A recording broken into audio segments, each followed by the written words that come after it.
Yo guys, welcome back. Today we're looking at the Switchblade update show. I did drop a video on this already, but it is 50 minutes long. If you want to see that video and you want no detail spared, please do click the card up in the top corner here. If you're happy to just see this condensed version, absolutely great. We'll crack straight on with the video. As a reminder, if you do end up enjoying the video, please do like it. That helps a massive amount. But let's not waste any more time. Let's see what Scott and Pretty Air have to say.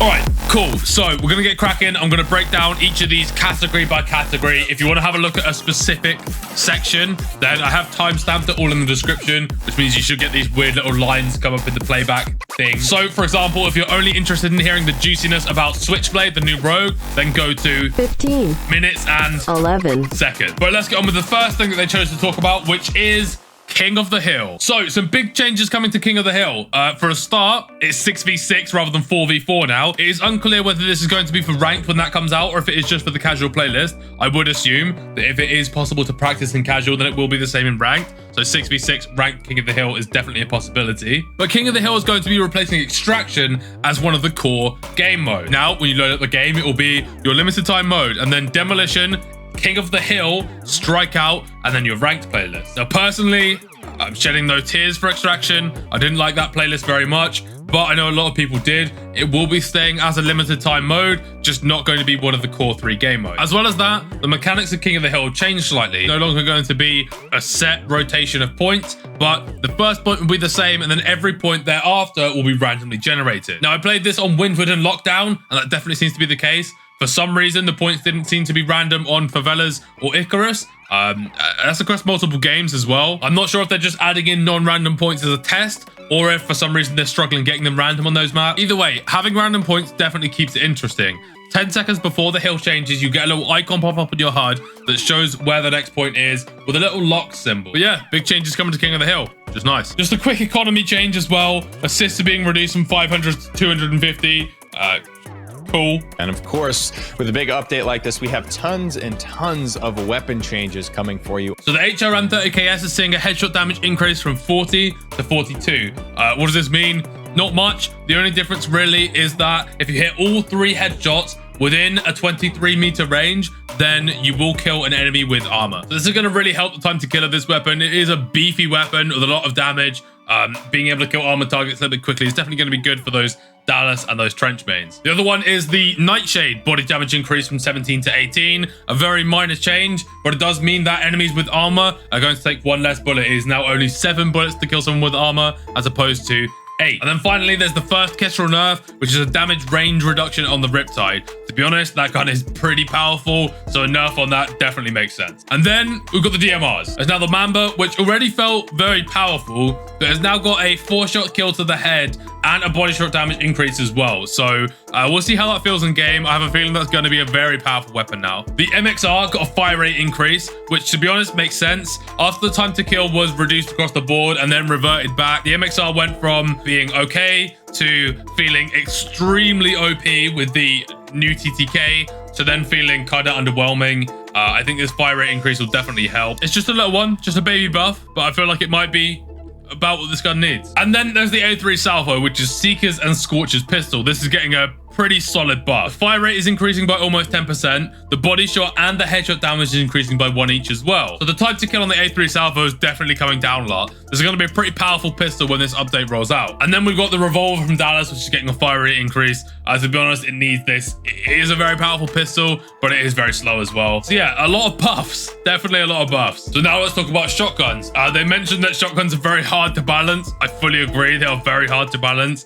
But we got to change to pretty much every shotgun now. Essentially, all of the shotguns have had a range increase. I'll pop those range increases up on the screen now so you can see what's going on. But that's pretty much it. Basically, things are a little bit more long range now. The only difference being the Striker 8x10, which is Lancer's shotgun, where now it's a little bit more accurate when aiming. Apparently, they had an issue with that before. I don't think this is going to make shotguns incredibly meta, but those people that do enjoy using the shotguns and play them anyway are probably going to have an easier time now. And then we have the SMGs. So the 24S, which is Lance's SMG, is seeing a body shot damage increase from 15 to 16. This means that armored targets are going to be 1 bullet less to kill. It's 8 bullets now to kill an armored target with Lance's SMG. Also, that third upgrade for her weapon reduces recoil, which is going to be nice. LMPX is getting a range increase at the very far end.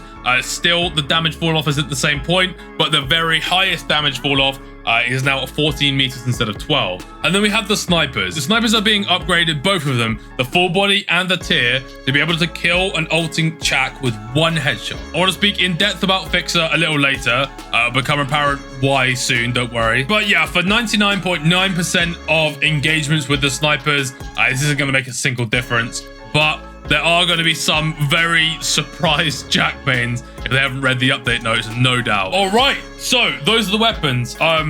Some interesting changes for sure. So let's move on to the rogues and just see exactly what changes are going to be coming in this next update. Chak's getting Cloaked removed. No one's going to be upset about that. Cloaked is absolutely useless right now. And to be honest, Berserker is one of the best 3 grand perks in the game, so Chak mains will be very happy about that. To be clear, Berserker means that you can reload while sprinting, which fits Chak really well. Dima is getting a lovely buff. The fuse on the MIRV launcher is being reduced from 1.8 seconds to 1.5 seconds. This does make a massive difference. There's a lot of times where enemies are perfectly bundled in a little area. You get your ult in, it seems like the perfect opportunity to kill them all, but they managed to get away before the explosives pop. This, of course, is going to reduce the amount of times that happens. As well as this, Demon now has Stalker instead of Nimble Hands, which is a fantastic perk that's going to allow him to pop in and out of cover very quickly. This one is kind of nuts. I mean, I have no idea how you look at the gameplay footage that they're showing on screen while speaking about this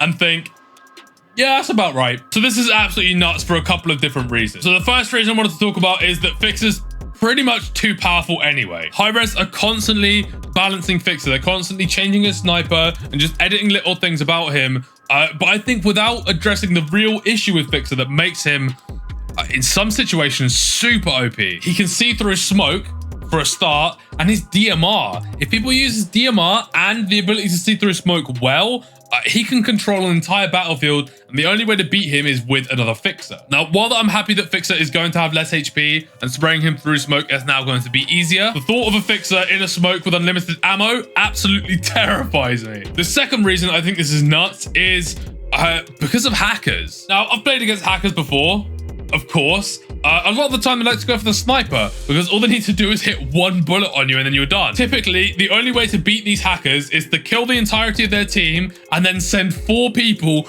rushing at them at the same time. One of you will die, but only one of you will die. If a hacker gets hold of Fixer with Replenish, they may be able to kill your entire team before you're even able to get close. No amount of armor is going to stop that. No amount of Chak ult is going to be able to stop that. The only way to stop a hacker will be with an explosive at this point. Now, to be clear, it does feel like the tier's fire rate has been reduced slightly. It's about 1 shot every second, so maybe it is still possible to 4-man rush a hacker. And I suppose, to be fair, they should not be designing their game around what hackers are going to be able to do with it. They should be focusing their efforts on stopping hackers in the first place. But I just know when hackers get their hands on this, it's going to be an absolutely terrible experience. So let's hope the anti-cheat gets good. So then comes the other Kestrel nerf. Her passive is being reduced from $1,000 additional to $500 additional per down. To be honest, when she first came out, I thought this is what it was anyway, and I still thought she was OP.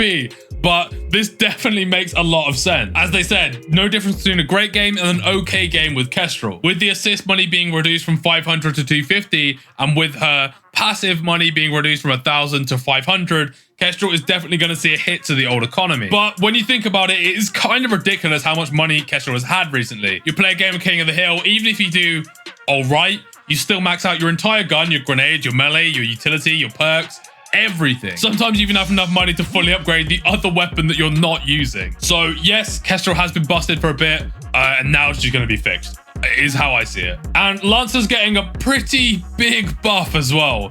Her ability is being increased in duration 40%. She now has 14 seconds instead of 10 seconds to be completely silent. This means that she's going to be able to flank a lot longer and all the way around the back now without being heard. This is going to make a big difference. She's going to be considerably more annoying to deal with now when she is on the enemy team. But exactly which route she'll be able to take now that she wasn't before will become apparent when we see a little bit more gameplay with her. I can already see some absolutely wild flanks coming, so look out for those. Ronin buff! Yeah, baby! Her passive now makes her immune to reveal. Oh, it is a good day to be a Ronin main. Ronin is super powerful anyway, but she's not exactly the best when it comes to high-end competitive play. A lot of people just play her because she's fun, not necessarily because of the advantage she gives. This is a huge advantage. Now, I imagine this is going to be similar to Lancer, where if she goes past the sticky sensor, the enemy will be detected, but not revealed. But either way, this is going to be a massive difference for any Ronin main. Like me,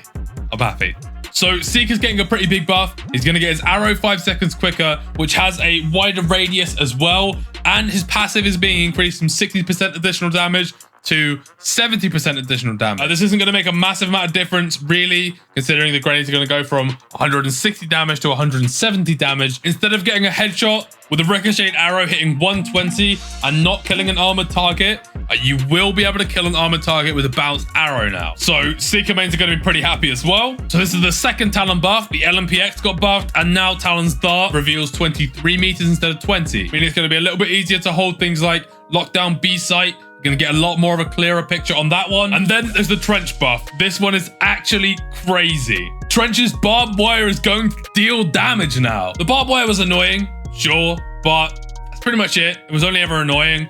Now it can actually kill you. Using this on the PTS, it does feel like some people were super careful about it, and some people just weren't at all. Definitely when this comes out and once people get used to it, it's gonna fit into its supposed state, which is going to be a deterrent. It's not supposed to get kills. Trench Rider is going to soak up a lot more of your EMP grenades and a lot more of your frags, because you're not going to want to just walk through it now. Yes, it's noisy. Yes, it takes time, but those things sometimes can be okay. Chunking half of your HP is almost never okay though. So you're going to want to invest in some EMP grenades. Generally, if you just jump over it, you take about 10 damage, which is fine. So the placement of this barbed wire is still going to be very important. But Trench with 3 trophies, 3 trip mines, and 2 damage-dealing barbed wires is going to be a force to be reckoned with now. So there we have all of the rogue updates. There is so much stuff in there, so many buffs. A couple of nerfs, but the buffs are the thing to focus on here. Do let me know in the comments, which rogue do you think is going to be the most powerful this season? Actually, maybe don't comment yet. We haven't seen Switchblade. First off, though, they want to show us the Arms Dealer event Season 2. This is so much better than the first one. So essentially, it's the same as before. You complete challenges to earn this event currency to unlock shipments that have stuff inside them. The big differences are the stuffs are free now. You can go through the entire Arms Dealer event without spending a penny, which is so much better. You can spend money to make it quicker if you would like to. There's a couple of different ways you can do so. You can buy the shipments, that's absolutely fine. If you have spare rogue bucks, or if you just want to get it done now, just purchase the shipments, you get them all unlocked exactly the same way as you would have done last time. The other way is to buy these exclusive missions, which are slightly better in terms of the amount of event currency you get per time you put in. You buy all of these missions for a one-time fee of 500, and these missions can only be completed once. But those are the 2 ways that you can spend money on this event if you would like to. So what if you don't want to spend money? How do you complete this event? Well, like before, every shipment has a price tag attached to it. This time they are all event currency though. You complete these missions, which are now repeatable. So you could just get 15,000 damage over and over and over and over and over again until the entire event is complete, if you would like to. Now, it would be considerably quicker to use other shipments and play different rogues, things like that, but it is possible to just grind one mission now. And the stuff in these shipments are really cool. Oil Slick is one of my personal favorite wraps I've ever seen in the game, and Virtual Vector I think looks dope as well. It actually looks like something out of Valorant, which is a huge compliment to Rogue Company. And there's a lot of other little cute bits in here as well. I'm not going to go into massive detail on this. If you want to see every single shipment, there will be a link in the description. My favorites though are definitely Oil Slick, Virtual Vector, 100%. Oh, one more that I forgot that is actually really important. The first ever animated character skin is out. This is in the store. It's not in the event. So you do have to pay for this one. But it shows that they are thinking about starting to animate some of the character skins. I'm hugely excited for this. I think the trajectory of where this could go is fantastic. As well as this, another cosmetic that has been highly anticipated is the Scuducci weapon wrap. Scuducci, one of the best franchises of skins. Primary weapon wraps is definitely something that people have wanted, but they're not selling it. They're not giving it for free either. You have to trade it for your email address and marketing permission. I think that's really weird. I think if I did want it, I'd rather just buy it. I definitely don't want marketing emails from Rogue Company every 20 minutes. Probably still gonna do it, but I just thought it was a bit weird. And so finally, we have Switchblade, the brand new character in Rogue Company. I think she looks absolutely dope. Haircut's a little weird, but it's supposed to be. It's cool. Her personality seems very edgy, very punk as well. But the thing we're all interested in is how she's going to work on the battlefield. And she is going to do work on the battlefield, that is for sure. So the Chaos Launcher is an absolute beast. It shoots a cluster of little Molotov type things that can go over cover and behind cover and deals 20 damage per tick. This is absolutely insane, to be honest. It's a very high damage ability for sure. And in certain situations, absolutely unstoppable. As well as this, if you do get a direct impact with the rocket, or it does have a small area of effect as well, when that rocket hits, it deals 75 damage to whoever's nearby. So if you get hit with 75 and then tick for 20 twice, you're out. So yeah, Chaos Launcher, very, very powerful. Her ability, Fight and Flight, didn't really make too much of a difference to me when I was playing her. Maybe it did, but I didn't notice. But basically, you throw a utility or you use your ability and you get a slight movement speed increase. It's not as much as Lancer, and it lasts for 5 seconds rather than Lancer's, 14 now. But it is definitely there. When people begin to main her, they begin to get good with her and they find all the best uses for this passive. There are going to be some very good pushes where you can throw utilities to somewhere behind cover and just send it. Just absolutely send onto it with a little bit of extra speed, which is going to be good. And then we have her kit. We have the MLX Mark IV, which is Saint's Assault Rifle. The 24S, which has been recently buffed, which is going to be a very strong choice for her. The Spitfire pistol, which is a very close range SMG type pistol. The baseball bat, kind of the worst melee in the game because of its throw damage at the moment. The bounce grenade, which is a new icon, by the way, but it's still exactly the same bounce grenade. The flash grenade, meaning the total amount of flashes you can have on a demo team is now 8 flashes. Please no one do that. It's going to be horrible to play against. And then her perks are absolutely stacked, especially for King of the Hill. Her 2 high-end expensive perks are Life Drain and Replenish, meaning that once she gets a kill, she will both heal and instantly reload. In a respawn game mode where you're going to be getting a lot of kills, that is absolutely massive. She has tenacity as well, so killing her with explosives is going to be difficult, and she can reload while sprinting, take less melee damage, and she has bounce back to regen that health a little bit quicker as well. Overall, she is very, very powerful. Now, there are going to be some situations where she is going to be overpowered. That is absolutely certain. But that is the point of any rogue, to be overpowered in certain situations. You can imagine a team trying to funnel through a specific area like Underground and Glacier, getting hit by that rocket and everyone burning for 20 tick damage is going to be massive. But you can say the same thing about Kestrel's ult. Again, if everyone's in the same place, it does a lot of damage. Of course it does. Scorch is completely immune to the fire as well. Not to the explosive damage, but to the fire. And Anvil, of course, is going to be immune to the flash. So there are going to be ways to counter her with rogue selection. But to be honest, playing against her for a bit, you kind of get to know when the ult's going to come in, areas to avoid if you have to, and it doesn't last that long, so you can just wait it out. It's not like you're going to be sat behind a box forever waiting for this thing. But I would be very interested to know what you guys think. How do you think Switchblade is going to fit in with the current meta of rogues in Rogue Company? So one thing I do want to speak about is the relationship between Dima and Switchblade and why you would choose one over the other. A lot of the initial thoughts to do with Switchblade was that she was basically going to be the Dima killer. No one's ever going to play Dima again because Switchblade is just going to be better.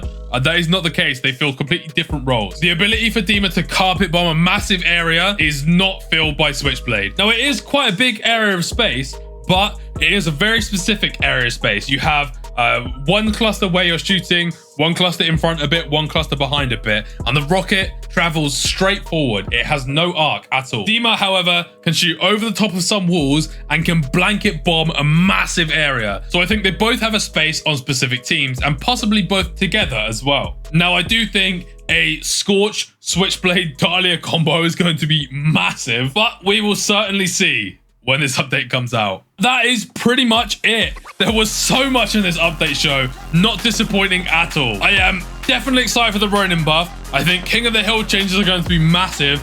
Definitely the new Rogue is going to be great as well. There is a lot to look forward to in this next update. Please do let me know in the comments though, what was your favorite thing from this update show? Of course, if you want to see more of this Rogue Company content, please do subscribe. That would be dope. Leave a like as well if you did enjoy the video. But that's me done for today. We'll see you guys in the next one.